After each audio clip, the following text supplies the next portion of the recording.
Hello, gentlemen. We are live today, Thursday, December 12th, 2024. The time is 7:45 p.m. We got a nice topic today, but before we get into the topic, I will just give you an overview of my day, my very uneventful but very productive day. Yeah. So, firstly, if you don't know who I am, my name is Ephraim. Ephraim used to get no girls. Ephraim is better at getting girls now. Feel free to browse to my channel for evidence. All right. So, preface, if you watched yesterday's live, then you're aware I absolutely fucked my back yesterday deadlifting at the gym. I'm actually currently wearing a back brace right now under about 500 milligrams of ibuprofen, give or take. And I was in enough pain that I didn't go to work today. So I woke up. Well, to start off, I did some stretches yesterday. I iced it yesterday. Woke up, it was super stiff, barely could bend down to tie my shoe or anything like that. So I already knew I wasn't going into work. So told my boss what happened. She just told me, all right, get better. By the way, I should be good to go tomorrow, especially now that I got this brace. But uh, decided to just be inside productive today. Yeah, I still wanted to work through things, and I knew I wouldn't be doing much walking or skating. So far the day looked like I got up around 8 a.m. 7, moved my truck for street cleaning. Got up, I came across this YouTuber whose course I ended up buying. It's a software sales, how to get a software sales job course. Yeah, so I've been applying for almost a month now, about 3 weeks or so, consistent at least five applications a day. Not much traction so far. Tried to rearrange my resume a bit, but I decided I'll invest something into myself. Yeah, I mean, I've done this for cold approach. I did it for programming. I'm starting to see the pattern. Yeah, it's just fuck it. Instead of just leaving this to fate and time, let me just pay somebody to expedite the process. So working through the course now, it's nice, very relevant information on like what my day to day is going to be.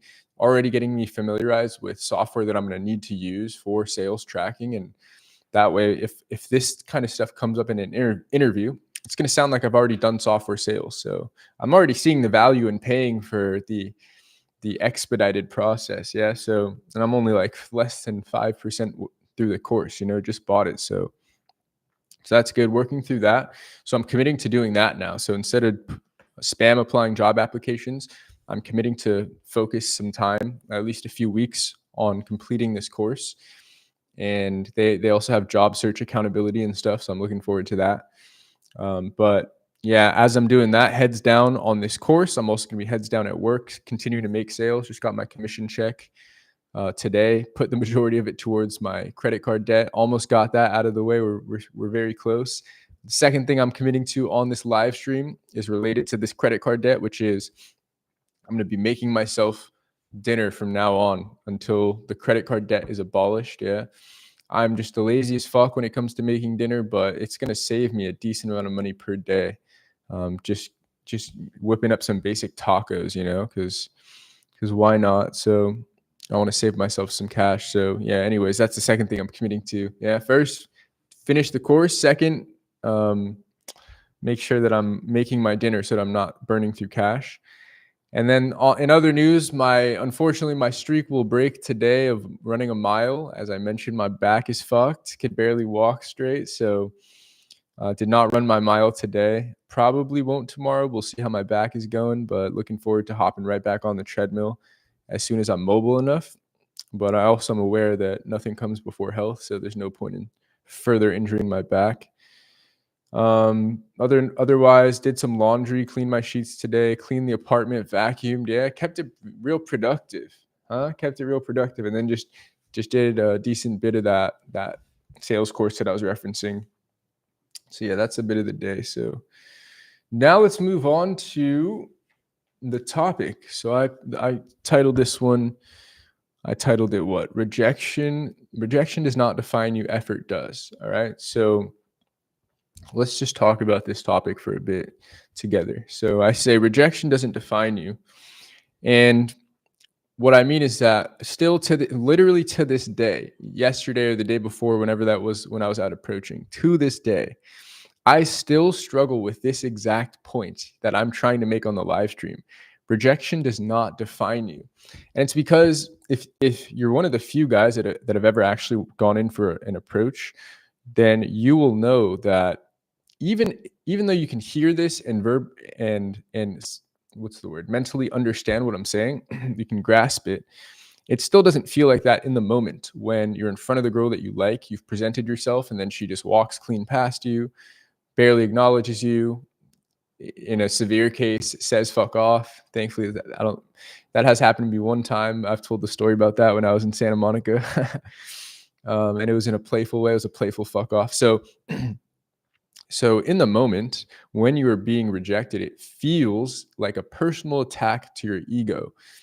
And we can try to get all scientific and figure out why exactly that is. I imagine there's some chemical responses that are happening in the brain at the moment. But I mean, I can just say from experience and doing thousands of approaches that, especially when other people are in earshot, you just get this kind of like buzzing, warm sensation, kind of like this tingling sensation where you just feel a little bit like, oh no, people are going to think this about me. Oh no, they're going to think I don't get girls. They're going to think I'm a loser. They're going to think no girls like me. They're going to think I'm bothering people. You get this like wave of it's like a blanket of this feeling. I'm just going to speak from experience. Yeah. To this day, that's the best part is it's great because what you see on camera, yeah, let's see you watch my infield, or what you see on camera in the live stream, it's not at all what's actually going through my head in real time. Yeah. So when I'm getting rejected in the moment, it's like my brain wants to cry. Yeah. I'm going, fuck, this sucks. But outwardly, even on camera, right? You watch me outwardly, I'm like laughing it off, or I'll just have a smile on my face, or I'll just be like, all right, boys, this is how it goes. You just got to go on to the next one. Yeah. So like outwardly, I'm showing that it's not affecting me much, or I'm trying to show that. But inwardly, it does affect me to a certain extent. Yeah. And I'm just going, damn, she was cute. Damn, I was already thinking about where I would take her on a date. Damn, this and that. Yeah. So just speaking from personal experience, I can truly relate to this. Yeah, rejection sucks. The feeling of getting rejected in the moment, it just sucks. Yeah, I mean, some days are better than others. Where let's say you got a rock star conversation, you got a date lined up with a girl later that night. Well, then getting rejected later in the day, yeah, when you approach another girl, for example, doesn't suck as much, right? So there are different variables to this, of course. I mean, there's always going to be variables to this, but point being, yeah, it does suck to get rejected. So I just want to start by acknowledging that. Yeah, so. But the next point I wanted to make is that the rejection itself does not define you. It doesn't define me. And what do I mean? What I mean is the same guy who's got all of the date breakdowns on this channel, me, right? When I go out and let's say tomorrow I'm feeling good enough, I walk up to a girl and I get rejected. In that moment, I still feel that shitty feeling, that same, maybe that inadequate feeling that I felt every time I get rejected to some certain extent. However, um, for me nowadays, I'm able to like look back historically and go, okay, I did get rejected in this instance, but I have already identified plenty of girls that have liked me in the past using this same method. Yeah. So it's nice once you've got a little bit of proof behind you. Yeah. A little bit of evidence, so to say, behind this actual skill set, because then you could actually look back and go, oh no, I've proven this to myself in the past. I've done it multiple times in multiple countries, in multiple circumstances, right? Multiple cultures, different languages. So once you've proven this to yourself, then at least in the face of rejection, you'll have something personal, personally historical to look back on and go, oh no, historically, like I do all right for myself. Yeah. So why else do we feel as though the rejection is personal and the rejection defines us? Well, this is the first point I wrote on my whiteboard is when we watch these movies, these action movies, these finance or kind of criminal style movies, or hero movies, we always notice that oftentimes, yeah, unless it's like a more modern Gen Z kind of movie where they're throwing in punchlines to the new Marvel movies and shit, right? But like historically, we're thinking about Spider-Man back when I was in 2006, right, where everything was smooth. So I put the main characters in movies make it seem like you're sniping. All right. So I'll explain what I mean. So when we think about the main characters in these cool movies that are playing the cool guy that everybody loves, that gets all the girls, these guys rarely, if ever, get rejected. Yeah, unless it's like it's of course it's going to be woven into the plot, I was going to say, but like, you know what I mean? It's like Yeah, okay, sometimes they have it done as a joke, sometimes this point doesn't apply, but like a lot of the times the main character, the male protagonist, the main character, is portrayed as a super smooth guy who can walk into the bar scene, you know, make eyes with the hottest girl in the bar. She'll walk over to him or something, or maybe he'll smoothly walk over to the bar, lean on one elbow, deliver like the perfect first line to the girl for the circumstances, right? So witty. Yeah, and like she'll give him a little bit of a challenge, and he'll overcome it all very smoothly with all this verbal wordplay, and they make it seem perfect. They make it seem seamless. And most importantly, they make it seem as though he's doing that on his first try every time. And I think that's the most detrimental part of these movies, of our upbringing, is they make it seem as though it's supposed to go, for one, it's supposed to go smoothly with no blunders, which I've rarely experienced, if I've ever experienced that. But two, and worse, they make it seem like it's supposed to go smoothly with no blunders on the first and only time that you make the approach. Yeah. The first and only girl that the guy is walking over to in the bar scene is the hottest girl in the room. And he gets her on the first try where he says the first line. And it's like, and so I think that just gets into our heads too much. Yeah. So we start, for me, I'll speak once again from experience. I'll want to be able to see myself as the cool movie star, movie character that's walking over in the bold, brash, brazen way, right? I'm walking over, not a care in the world, just doing it super boldly. But when I get just absolutely psychologically left hooked or uppercutted, yeah, when the girl just completely blows me off, even though I just approached her in the boldest way. This, what is it, 2 days ago when I was approaching on my day off, I remember this approach in particular where the girl was crossing the street. I've done this in the past plenty of times. The girl's crossing the street. A lot of people. There's like 9 people crossing the street in this one mob, San Francisco, yeah, during rush hour. So she's crossing the street in this big mob. I saw her and I was like, oh, she's hot. So I lingered around the crosswalk, waiting for her to cross towards me. And then as she was approaching the crosswalk, I was like waving my hand, trying to get in front of her to motion her to stop. She had headphones in. And then she looked at me, right? The other 8 people in the crowd are like parting ways to make space for me and her. And she looks at me and then she goes, oh, no, thank you. And then she keeps walking. Yeah. As if like I must have came off as though I was selling something. Yeah. Probably out of nervousness because maybe I went in half-assed, for example. So, but what I was trying to share there is, I might have felt like the movie star walking over to her at that crosswalk because in my head I was going, well, I'm gonna go full balls. Yeah, I'm gonna do this full balls in front of all 9 of these strangers. And if she stops, then that'll just be the perfect jump start to a romantic relationship. Yeah, imagine she stopped and she liked me. Well, holy shit, what a story that is. Yeah, I met him. He just walked over to me in a crosswalk on a corner full of people and stopped me in front of everybody. Right. So it's like that's kind of what I'm trying to concoct. But the unfortunate reality is we don't live in the movie scene, yeah, in the movie realm. We live in reality. So reality is I can walk over and portray myself as that cool movie star character. But when I get blown off like that, yeah, it plays with your sense of self-worth. Yeah, it makes you think, for me at least, it makes me go, oh, that burns. Damn, all 8 of those strangers just watched her walk right past me. Oh, damn, that really sucks. Oh, they all probably think I'm weird. Oh, they all probably thought I was trying to sell something or campaign for Senate or something, and it just sucks in the moment. Yeah. So I just have to remind myself that the movie realm is just simply not reality. Not only does it rarely go smoothly and without blunder, but it rarely goes anywhere at all on your first and only attempt. Yeah. I've had days like that where I've made date breakdowns and I go, wow, the one and only girl I walked up to today, she ended up coming out on a date with me and then we ended up having a great time afterwards. That's a sick story. Yeah, that is like a movie star story. But that's one of or two or three of how many days I've been doing this. Yeah, of how many days I've had this channel. Does something like that happen? Yeah, very rarely. So that was the first point. All right.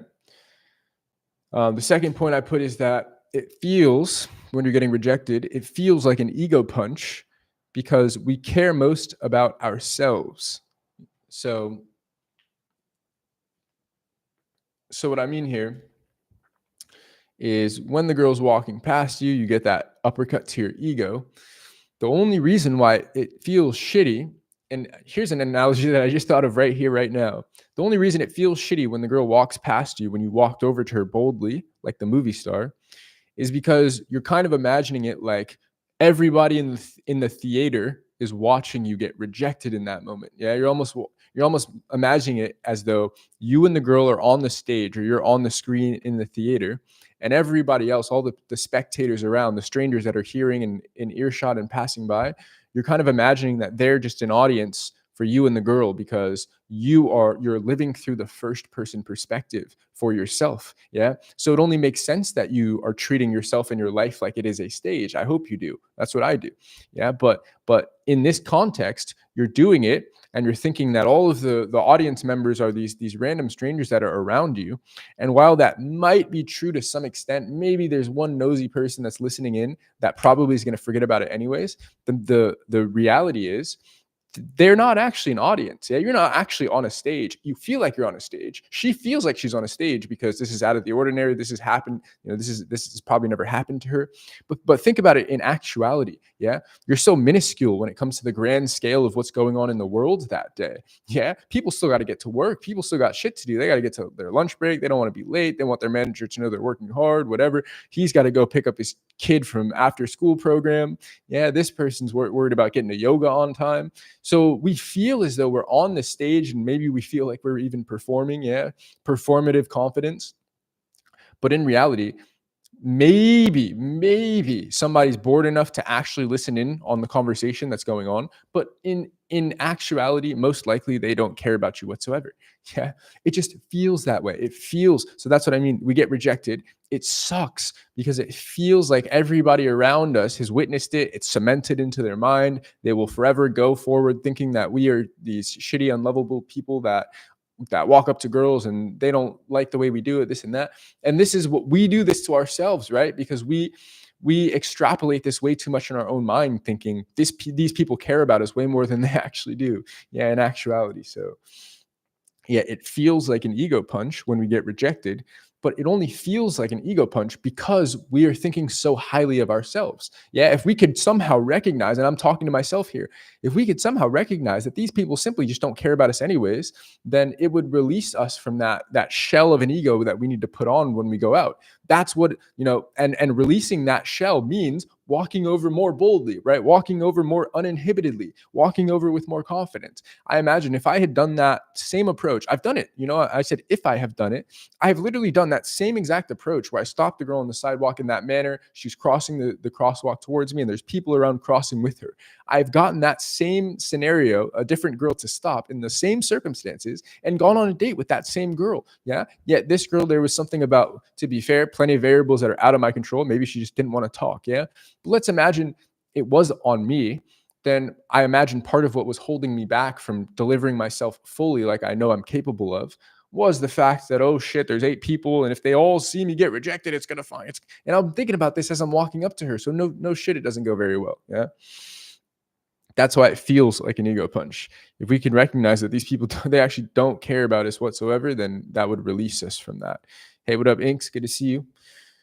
All right. And then the last bullet point I put for this topic, I just put same person, same DNA, different result historically. Yeah. So what am I getting at here is that rejection doesn't define me. Successes, whatever I would consider a success, doesn't define me. Number of dates that I've gone on does not define me. Number of phone numbers, this and that, does not define me. None of that actually defines me. Yeah. For me, what I see defining me in regards to this space, at least, is the amount of effort that I'm putting in. Yeah. The amount of action that I'm putting forth. So yeah, the reason I put same person, same DNA is because at one point in my life, nobody would have wanted to listen to what I had to say in regards to dating because I didn't have any result to show for.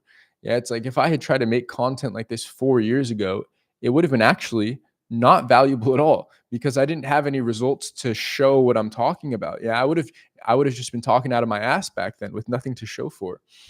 But But nowadays, right, same guy that used to have that lifestyle 4 years ago where nobody would listen to what I had to say, where I had no clue what I was doing in regards to dating, that same guy, yeah, a few years later, has a channel where people listen, and I've got date breakdowns to show for and experiences, and I'm walking over to girls on camera for you with the audio included. So I'm the same. I just wanted to highlight this once again, like I've done on many videos. I'm the same person. I'm the same guy, and I have the same DNA, and I have more or less the same look to me and the same birthmark on my back. Yeah. I'm the exact same person. Yeah. So the rejection doesn't define me. Yeah. I've gone on the dates. I've had these amazing experiences in different countries with girls that speak different languages. So historically, I've proven to myself that I can do it, right? The data can't, it doesn't lie. The data cannot be removed anymore. Yeah. It's cemented into my brain. I can make things happen through this exact skill set. Yeah. So if I can go from somebody that could not make that happen to somebody who can make that happen while maintaining the exact same chemical makeup, yeah, I got the same DNA, right? Then that only means that it was never a binary, oh, either you got it or you don't. It was never that. I mean, maybe at one point in history it was, but now with the age of the internet, now with all this access to information that we have, it's no longer binary. It's no longer, oh, you're going to be able to get laid or you're not, and you're going to perish. Nowadays, you can go from the category of not knowing what the fuck you're doing and not getting any luck with girls to slowly and over time with a whole lot of effort, moving over to the category of actually having activity with girls and having a satisfactory dating life and not hating yourself. Yeah, there you go. So, yeah, that's all I had for you today, boys. I hope you enjoyed. Gonna pop another Tylenol, do one more stretch for my back, and then read up a little more on this course that I've got going. Yeah, and then I'll call it a night. Showing back up to work tomorrow. Hopefully, make some sales, get some more commission. And then, yeah, I'll see you tomorrow. We'll do another live stream. Pray that my back is good enough to start running. We'll see. I'm not going to force it. I want to make sure I heal so that I can get back to deadlifting. Yeah, back to. How am I an old man all of a sudden? Let's just take one moment to laugh at me. How do I have a shoulder injury that's stopping me from benching? Now I got a whole back injury. A couple of months ago I had the cane, right? Because I fucked up my knee. Dude, maybe I just age in dog years, huh? I swear I'm 24. Yeah. How am I having all these injuries like I'm in my 50s, 60s? What's going on, boys? Maybe this is just the lifestyle, huh? Live fast, party hard. I don't know. I hope you boys have a good night. All right. I'll talk to you soon. Yeah.